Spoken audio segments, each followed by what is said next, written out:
Bom dia, boa tarde, boa noite, família. E quem tá falando aqui é Felipe E aqui quem tá falando é Mariana. e a gente tá falando em família. Então, falando em família, hoje a gente vai falar sobre um tema muito importante, que é a falta de comunicação do casal na hora de casar. E quais são esses impactos nessa ausência de comunicação? Principalmente, a gente pode visualizar em diversos casos midiáticos o problema que essa falta de comunicação pode causar. Então, a gente vai começar aqui, principalmente explicando um pouco sobre essa questão do regime de bens e como essa questão ela tem um impacto, não é, Mari? Com certeza, né? Escolher apropriadamente um regime de bens, né? De acordo com a sua relação, o que você já construiu e o que você pretende construir é de extrema importância para talvez decidir até o rumo do seu relacionamento amoroso. Porque Com certeza. a ausência de comunicação pode de fato causar um sério problema, né?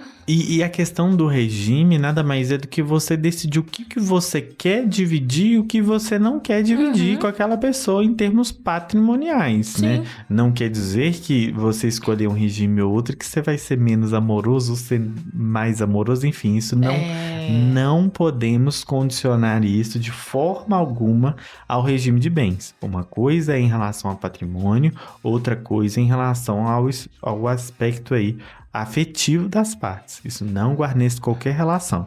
Então, você decidir o que você quer dividir ou não é um campo do que você acredita que seja justo, né, enquanto casal, né, em relação patrimonial. Então, o que você construiu antes do relacionamento e depois vai ter impacto na sua escolha do regime, né? A gente pode visualizar essas questões, principalmente se a gente pensar, por exemplo, no regime da comunhão parcial de bens. Tudo aquilo que foi adquirido durante o casamento ou a constância da união estável será comunicado se foi aquela coisa que foi comprada, né? Que foi ali pago algum valor para se ter, né? Doação e nem herança entraria. Comunhão universal de bens, tem um episódio aí anterior que vocês já devem ter ouvido sobre a questão da comunhão universal de bens. Então entra tudo. Então desde que aquilo que não foi pago para ter para adquirir, né, aquele bem, então por exemplo, herança, doação, tudo que envolve dentro desse aspecto entra nesse regime. E aí a gente tem o regime da separação total de bens, que é a separação. O que é seu, o que é meu, né? E o que é nosso? E o que é nosso, né? Então, assim, se eu coloco no meu nome e no seu, provavelmente esse bem vai ser nosso. Mas em tese, não há uma comunicação. Né? E a gente tem um aspecto um pouco que a gente absorveu lá da Europa, né? Que é a comunhão, participação final dos aquestos, perdão. A participação final dos aquestos, ela é como se fosse um regime meio híbrido, sabe? Nossa, eu lembro que todo mundo de terror disso na faculdade, que ele é complicado de entender, né? Porque não é muito da nossa realidade. Ele foi importado, né, de um outro sistema jurídico, mas não foi muito adequado para nossa realidade. Entendi. Então, a gente funciona como se fosse uma comunhão parcial de bens, né? Na separação, mas durante a constância do casamento, cada um tem o seu patrimônio. Cada um administra da forma como bem entender, cada um tem a liberdade ali sobre o patrimônio. Mas, se eventualmente acontecer um divórcio, os lucros, né, digamos assim, serão divididos de forma igualitária. Sim. Então, exemplifica, né, tirando essa forma bem resumida, né? Resumida, seria exatamente isso. E aí, introduzindo um pouco sobre essa problemática, eu lembro muito, Mari, eu não sei se você se lembra. Recentemente, a Alexa, né, ela já até tá num outro relacionamento, enfim. Acho que tá até grávida, né? Eu acho que tá até grávida. Acho que tá grávida. Ela era casada com o MC Guimê. Isso. Né? E eles tiveram um casamento, né? Eles foram casados nesse regime da comunhão universal de bens. Então, os aspectos então da comunhão universal de bens é justamente a comunicação de tudo, todos, incluindo dívidas. Nossa Senhora. E E aí- aí a bomba. Meu Deus. E aí é a bomba, porque no caso deles, pelo que me parece, houve uma aquisição, né, de uma casa, Sim. e essa casa gerou uma dívida absurda, Nossa. né? E foi uma coisa que foi divulgada na mídia na época, que foi mais ou menos uma dívida que foi contraída por ele, né? Ela não Especificamente por por ele, ele, né? Eu acho que eu lembro. Não teve uma participação tinha dela.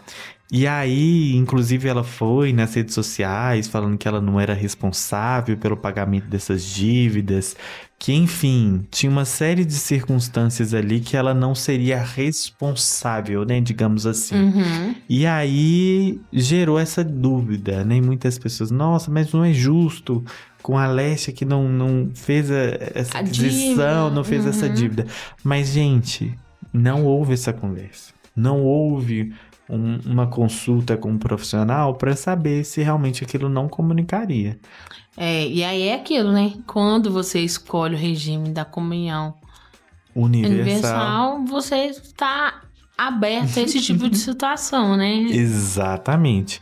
Então, no caso dela, apesar dessas discordâncias por parte dela, né, e ela dizer, não, mas eu não tenho que pagar essa dívida sozinha, não importa para quem é o credor dessa dívida dela. Ela é Ela responsável poderia por ser essa... cobrada. Ela pode e deve ser cobrada, Nossa. né? Em função do regime. Então, E é engraçado que isso me surge uma questão, é que as pessoas têm medo de falar de dinheiro, de bens, de tudo, antes do casamento. E eu falo até por mim mesmo, e eu reparo que talvez seja uma cultura. As pessoas não falam quanto elas recebem, até para um próprio amigo mesmo, tipo assim, tô ganhando bem. Quanto? Não fala.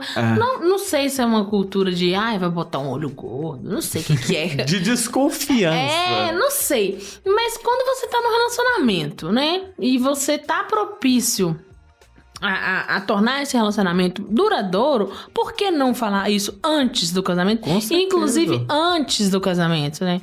Porque depois... Aí agora já foi. Já não tem muito o que fazer, né? Já foi, exatamente. Então, assim, no caso dela, por exemplo, não tem o que ela fazer. O que tem ela fazer, ela tentar negociar, né? Como ela já tinha até falado em alguns vídeos sobre essa possível negociação para redução desse valor. Inclusive, eu acredito que ela já tenha até pago essa dívida, pelo que eu li. Não tenho certeza. Mas não tem nada que pode ser feito. Por exemplo, ela não conseguiria eventualmente até cobrar ele. Nossa. Porque foi uma comunicação de uma dívida que é considerada comum. Nossa! Então, como houve esse pagamento por ela, morreu a dívida, mas ela também não pode cobrar nada. A não ser que tenha ficado partilhado essa dívida e ela pagou a parte que seria dele. Tá. Aí ela pode eventualmente só a parte dele. Mas de qualquer forma ela teria que pagar. Alguma 50% da dívida é dela. É dela. Nossa, Então, eu penso assim... E se você se envolve, às vezes, com uma pessoa que, sei lá, se torna um ébrio, né? É um ébrio, um jogador. Ébrio, que é uma pessoa que gasta dinheiro, né? De forma injustificada, descontrolada. E os impactos que tem, por exemplo, dessa escolha desse regime... é significativo. Então, você conhece a pessoa que você está relacionando, né? Claro que tem algumas pessoas que casam de forma muito rápida, mas você necessariamente tem que conhecer aquela pessoa. Porque eu costumo dizer que você não conversar sobre patrimônio é mais inseguro do que você permanecer da forma como está. E sabe uma coisa que eu... reparo, né, nessa minha vivência com o direito de família, é que às vezes as pessoas nem sabem qual regime elas estão casadas. Não sabem. Até porque a lei escolhe o regime para você, né? Quando você não tem. Que você falou da mas outra você vez. não sabe quais são essas regras. Qual que é o desconhecimento e esse desconhecimento, qual que é o impacto disso? Será que você minimamente não poderia pesquisar você vai ficar realmente à mercê de alguém. Então, assim, igual, por exemplo, no caso da Zilu e do Zezé de Camargo, não sei se você chegou a ver, tinha uma questão muito envolvida sobre a discussão de patrimônio. Sim. Inclusive foi feito um acordo, né? Parece que eles tinham passado 2 empresas, acho que foi uma empresa para ela e uma parte em dinheiro. Só que essa empresa me parece que estava extremamente falida, cheia de dívidas. Enfim, foi o que vinculou na mídia. E aí, como os erros, né, assim, de uma escolha de um regime pode ter esse impacto? Porque se você pensar, acho que ela se candidatou a vereadora em São Paulo. Ela declarou um patrimônio de, acho que 8 ou 9 milhões, sendo que o patrimônio do Zezé deve ser, assim, 10 vezes mais o patrimônio dela. Então, assim, como você não conversar sobre patrimônio, como isso tem impacto? Porque, assim, beleza, 9 milhões, mas, gente, é uma realidade financeira de um padrão de vida que ela vivia totalmente descompensado, né, assim, da realidade do que é agora.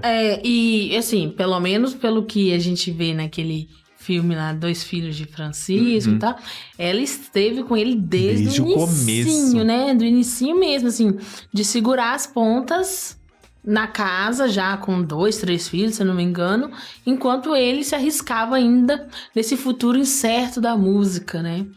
E essa falta também de planejamento. Por exemplo, no caso da Joelma e do Chimbinha, né, que houve aquela traição, que todo mundo... Ela expôs essa traição também, né, enfim. Adoro essas fofocas. Mas eu fico chateada quando elas acabam voltando. Quase sempre voltam, oh meu Deus. Tipo assim, Isa... Minha filha, se Isa foi traída, quem sou eu pra não ser traída? Mas enfim, Mari. Mas essa questão do Chimbinha e da Joelma, uma falta de planejamento até mesmo porque eles tinham uma banda Calypso juntas. Que é uma marca, que era uma marca muito gigantesca. E que é uma falta de um planejamento dessa empresa poderia até inviabilizar o negócio. Então, assim... É uma falta de uma conversa, de estipular quem é o... né? Enfim, de determinar as coisas mais claras. Sim. Isso deixa seguro para todo mundo e não acarreta em eventual perda do patrimônio, né? Então, assim, é importante conversar sobre isso, né? A gente precisa de conversar sobre isso. O relacionamento, quando ele finaliza, quando ele termina, não pode, em hipótese alguma, ser atribuído a outra parte, porque eu acho que quando o relacionamento acaba, ele acaba porque não deu certo pra mim nem pra você. Sim. Algum momento eu posso ter falhado com você e você pode ter falhado comigo. Claro que existem exceções, né? Que aí a gente tá falando de, às vezes, violência doméstica ou algumas coisas mais complexas. Mas falando de uma generalidade, existe essa situação, né? E a gente precisa de conversar com as pessoas. Não é gerar desconfiança. É eu amarrar as situações, é eu especificar o que eu proponho, né, a fazer e alinhar essas expectativas, né? Então, a gente precisa de conversar sobre isso, né? A gente não pode deixar para não, ele é maravilhoso para mim, ou ela é maravilhosa para mim. Isso nunca vai acontecer comigo. Isso nunca vai fazer. Ele não é capaz de fazer isso comigo. Nossa, eu já ouvi isso tanto, Mari, mas eu já ouvi isso tanto no meu escritório. É todo dia, né? Porque assim, eu sempre falo, quando a gente tá dentro do relacionamento é 1000 maravilhas. Sim. Mas e quando a gente não estiver mais nesse relacionamento? Você acha que aquela pessoa vai ter a mesma consideração? Você falando aí, eu lembrei de algumas conciliações que eu fiz, né? Como eu estava como conciliadora e as conciliações de divórcio, quase sempre elas seguem muito um padrão. E é o ressentimento. E é o ressentimento às vezes, com a própria pessoa, né? Eu comigo mesmo, no sentido de, nossa, talvez se eu tivesse feito diferente, teria dado certo. E eu percebo, assim, né? Estou falando de pessoas quase sempre com vulnerabilidade econômica. como que esse plano de fazer dar certo, de conto de fadas, fazem elas esquecer totalmente de racionalizar as coisas. Exemplo, que é o que mais tem. Construir na casa de sogro ou sogra. Eu acho isso a maior furada do mundo. Nossa! É o que mais tem. E aí você fica assim, meu Deus, mais um caso. E, assim, não tem o que fazer. No sentido, melhor, tem, né? O direito sempre tem um... sempre tem um jeitinho. Mas é complexo. Mas é muito complexo e pensar que você poderia ter evitado isso de alguma forma, se resguardando... A pessoa fica numa situação porque ela já vai estar vulnerável pelo fim de um relacionamento, né? E aí tem que discutir quem vai ficar debaixo de um teto ou não. Porque o outro, ou ele paga um aluguel, ou ele vai ficar sem nada.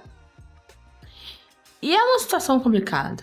Muito. Muito complicada. Então, assim, quando a gente ainda fala... mais se tiver filhos. Né? Não, principalmente, né?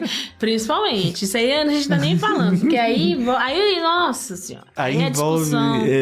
A discussão nunca chega num meio termo. E aí você tá morando na casa da sua sogra, aí a sua sogra se divorcia, por exemplo. Você sai o seu ex-cônjuge, né? Não raramente sai da casa, né? Sim. Geralmente a mulher que sai, Sim. em sua grande maioria.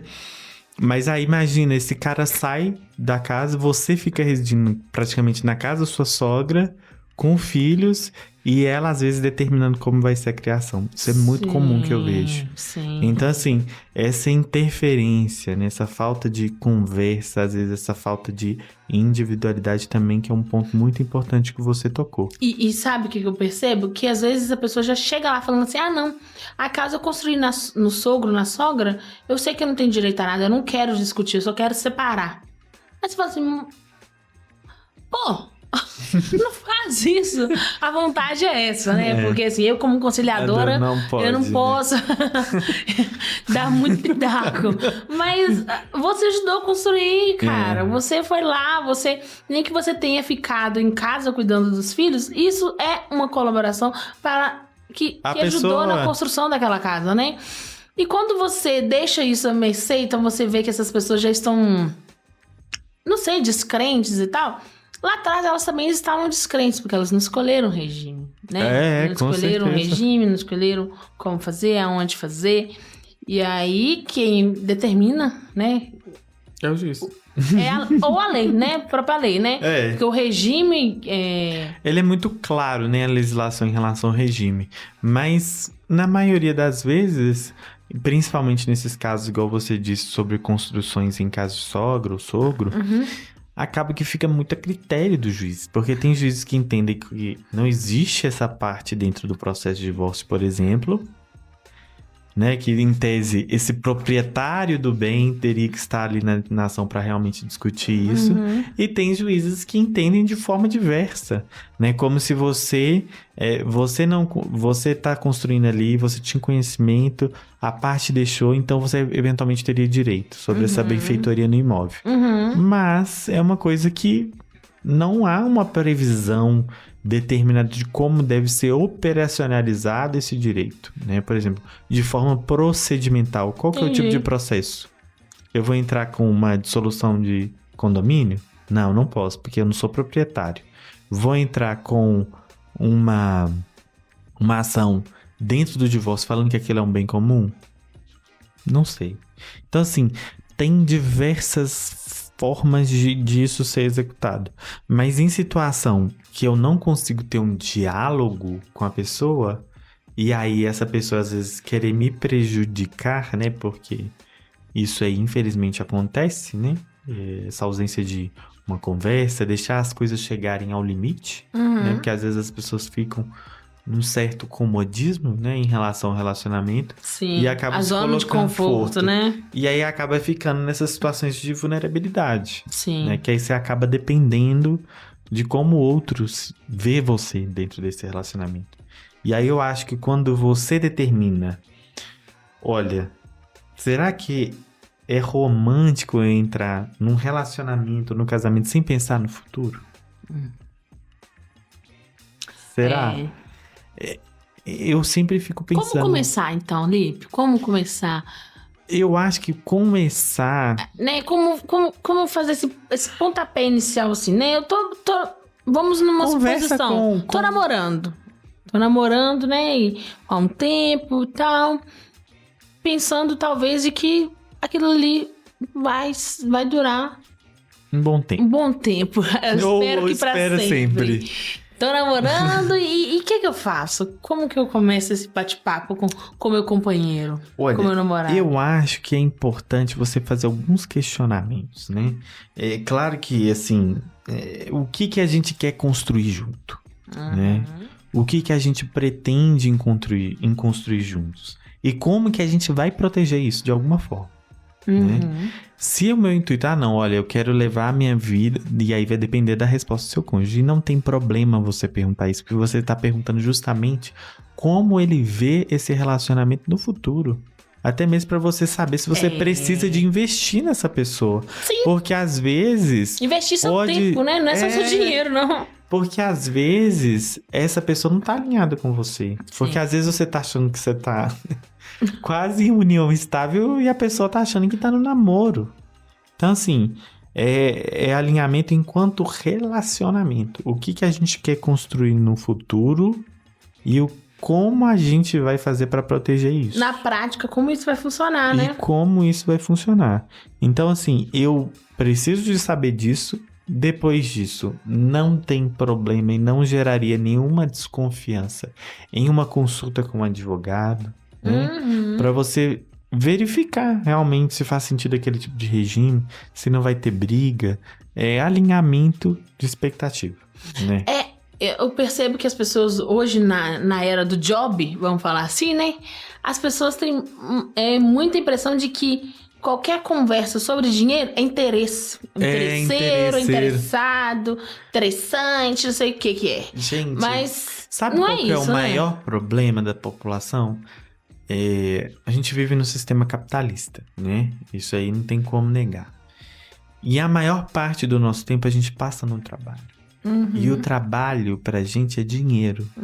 Então, se você tá trabalhando, né? Independente de qual seja a sua função, qual seja a sua área, se você é autônomo, se você é empreendedor, enfim, o que você for. De alguma forma, você emprega a sua força de trabalho. Seja intelectual, seja física. Então... quando você faz isso, você está ganhando dinheiro. Sim. E dinheiro é uma coisa que a gente tem que trabalhar muito para ter, né? Assim, claro que algumas pessoas são herdeiras, mas alguém trabalhou inclusive em algum momento, em algum momento para ter. Sim. Né? E eu acho que é muito importante a gente também ter uma noção e melhorar a nossa relação com o dinheiro. Sim. Porque senão... eu preciso disso, sabe? Não, real. Educação financeira tinha que ser colocado nas escolas. Sim, com certeza. E você também tá apto a entender que o dinheiro também tá para te servir. Sim. Né? Ele não é... você não pode ser escravo do seu próprio dinheiro. Né? Mas ele tem que estar ali para te servir, em alguma medida. Então, se a gente tá pensando em construir algo juntos, falar sobre dinheiro deve ser inerente à relação. Verdade. Porque se eu tô pensando em construir uma carreira, essa pessoa tem que estar minimamente alinhada com o que eu penso. Ou que ela vai colaborar em alguma forma. Se não for colaborar, mas você tem um forte vínculo afetivo com essa pessoa, caso no regime da separação. Não quer dizer que você não ame essa pessoa. Mas você está querendo um objetivo e aquela pessoa está querendo outro. Não tem nenhum problema em relação a isso. É cuidado também, né? É cuidado. É, porque às vezes eu entro numa relação com o meu pensamento de futuro para amanhã, né? E o outro tá pensando daqui 20 anos.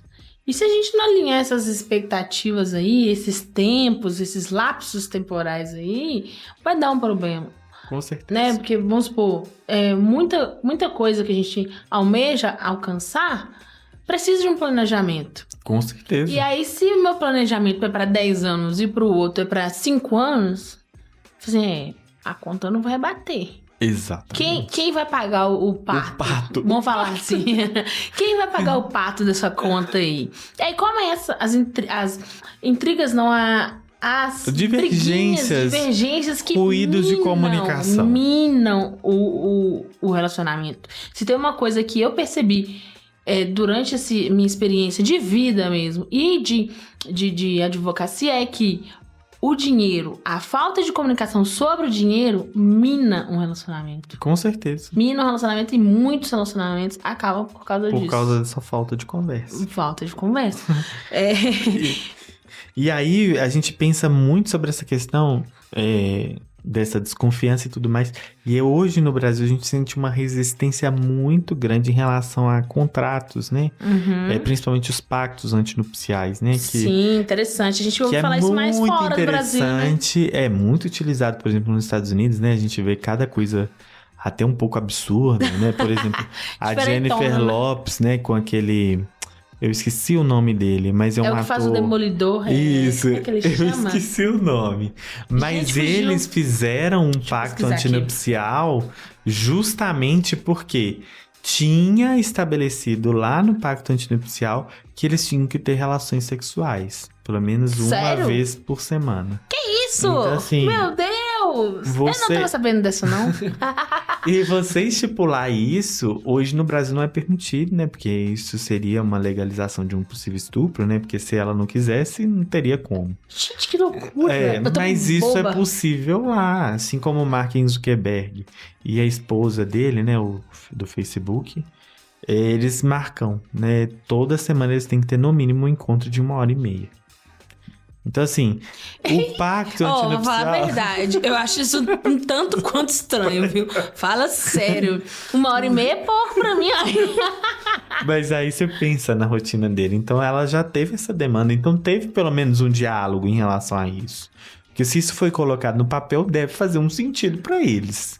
Né? Em relação a talvez seja até uma demanda que veio dela, né? Exatamente. Não sei. Porque a gente acha muito de disponibilidade. Isso, né? Mas que diferente né, Liv? Não, tem muita coisa lá que é muito diferente, que algumas coisas podem ser trazidas. A Kim Kardashian também tem um pacto antinupcial. Tinha um pacto antinupcial com o Kanye West que ela separou. Muito diferente também, né? Com os termos de quanto tempo durasse o casamento, mais ela ganharia, não é? Isso, em torno de $5 milhões, tanto tempo, enfim.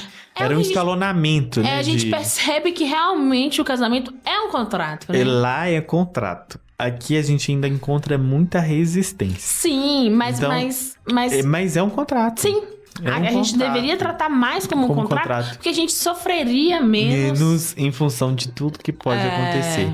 Então, assim, essa questão do contrato antinupcial, existem algumas pessoas que têm essa preocupação, né? E aí essas pessoas geralmente têm um poder aquisitivo um pouco mais alto, né? Porque entendem da repercussão e do impacto que eventualmente tem isso, né? É uma construção que hoje ainda está muito em volta dessa classe alta, né?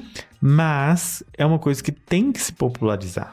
Né? No sentido de que não necessariamente você não precisa estar na comunhão parcial para você fazer um pacto antinupcial, qualquer regime. Inclusive, eu posso criar um regime próprio meu.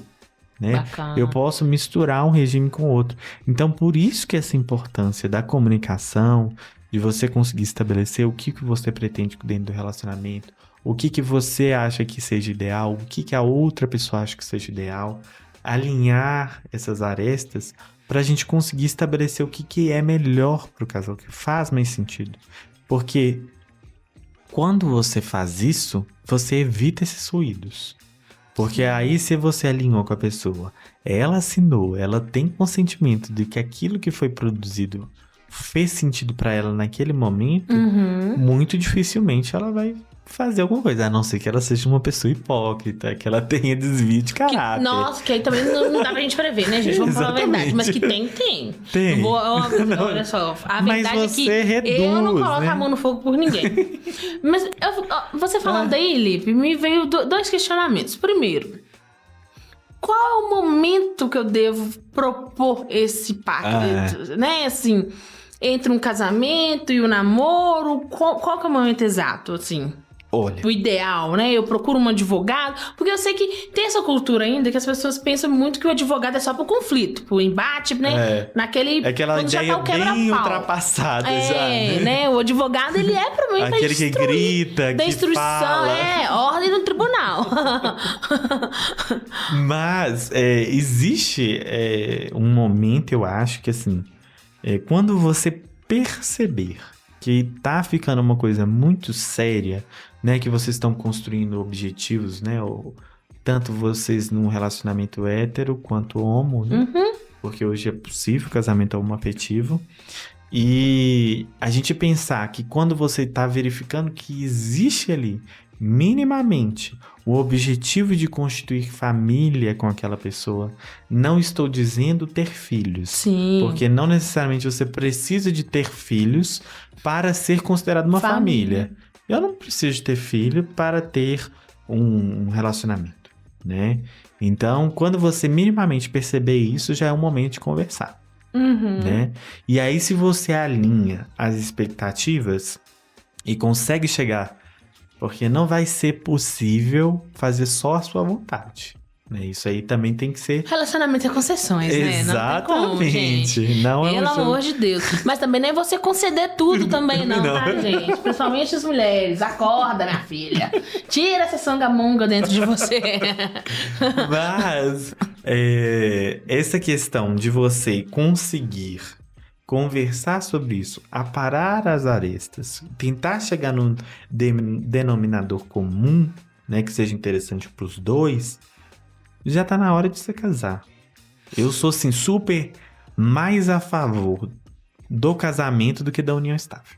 Bacana. Mas e aí o pacto, ele vale até o momento do casamento? Seria isso? Então, o pacto, quando ele é feito, ele tem que ser feito antes do casamento, porque aquele pacto, ele vai ser levado no momento que a gente chama de habilitação para o casamento. Ah, sim. A habilitação do casamento é quando eu vou lá no cartório e falo assim, olha...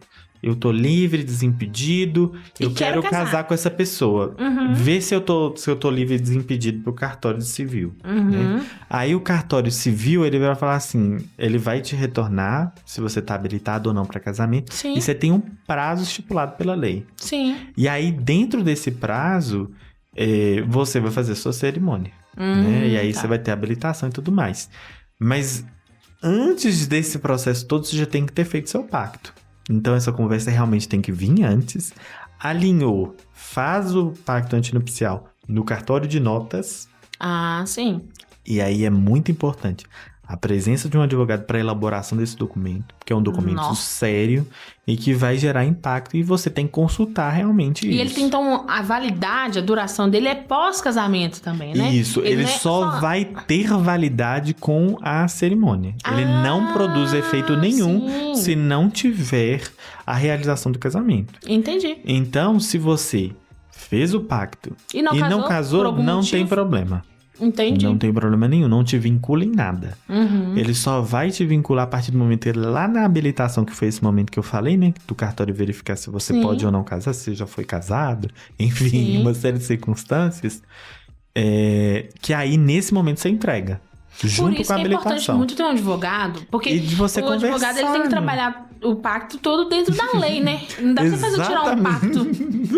Exatamente. Assim, eu quero... Porque, por exemplo, essa questão que a gente falou da Jennifer Lopes, da questão sexual. Não existe isso no Brasil. Não pode. É proibido. Porque isso viola a dignidade da pessoa humana, enfim, uma série de circunstâncias. Então, é preciso de uma consulta com um advogado justamente para você verificar a validade daquelas cláusulas que estão dispostas dentro do pacto.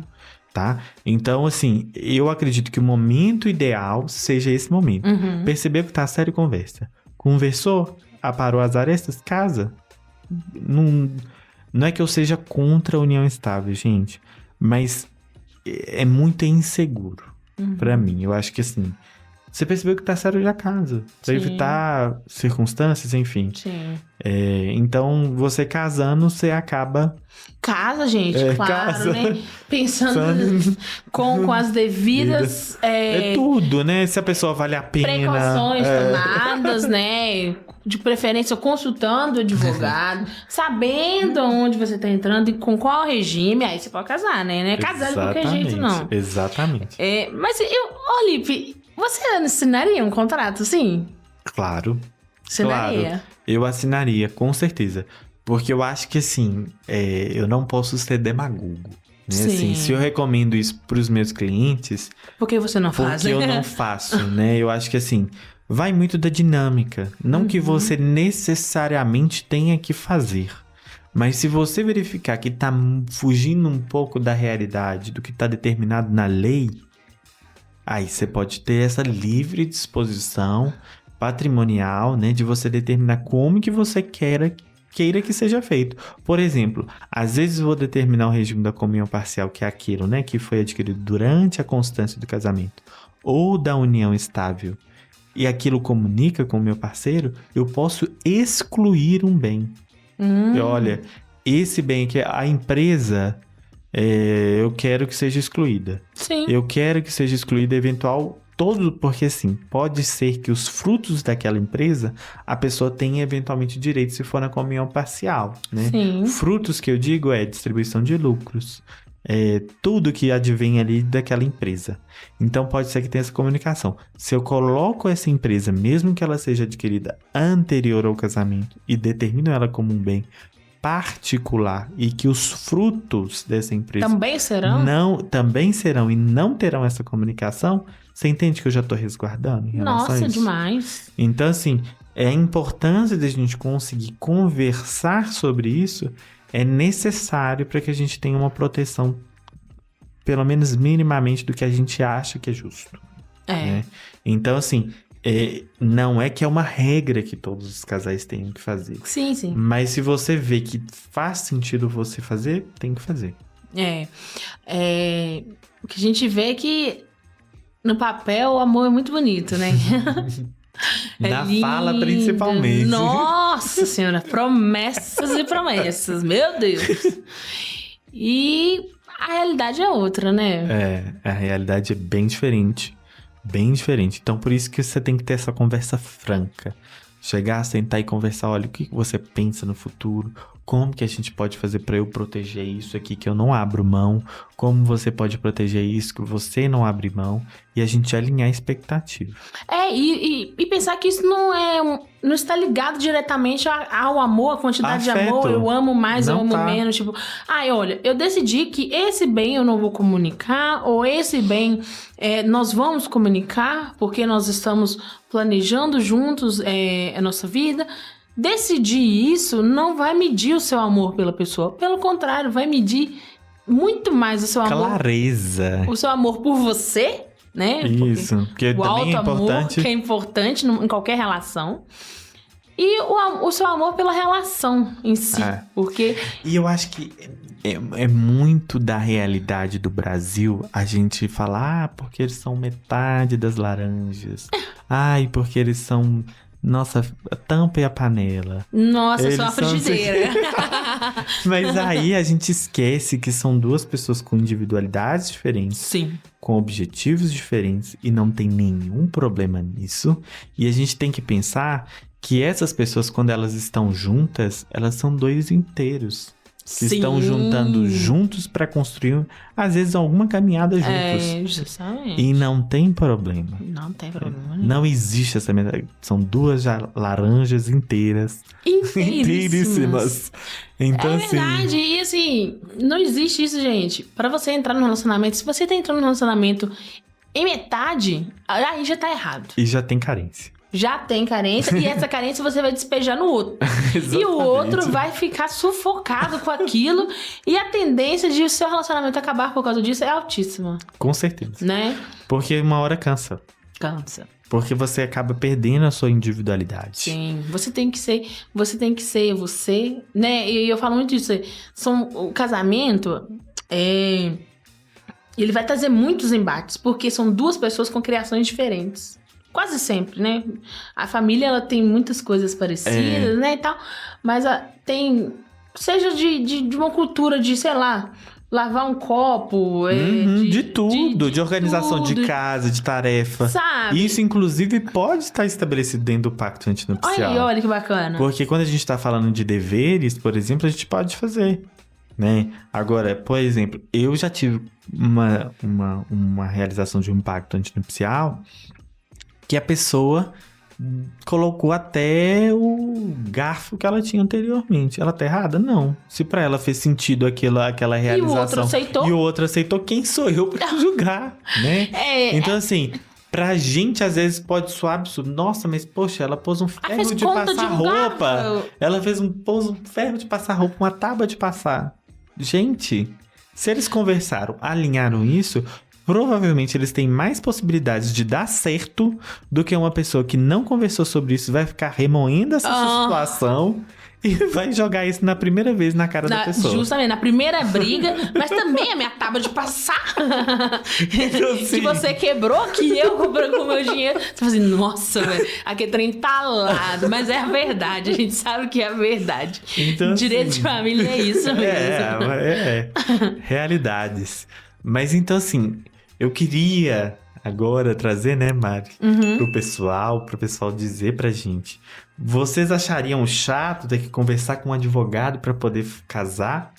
O que vocês acham? Vocês acham que não conversar sobre o patrimônio é o ideal pra você não ser mesquinho, pra você não ser isso? Ou é melhor você ter um pouquinho mais de possibilidade de você conseguir criar um futuro mais consolidado, mais firme com aquela pessoa? Isso é uma ideia inteligente ou desnecessária? Conta, gente, comenta nas nossas redes e... Lembrem que eles estão falando em família, né? Para se sentirem confortáveis e falarem com a gente o que vocês acham. Manda suas histórias também, a gente tá querendo ouvir vocês um pouco mais sobre a família de vocês. Então é isso, muitíssimo obrigado, Mari, e até o próximo episódio. Até, gente, mais um Falando em Família. Tchau!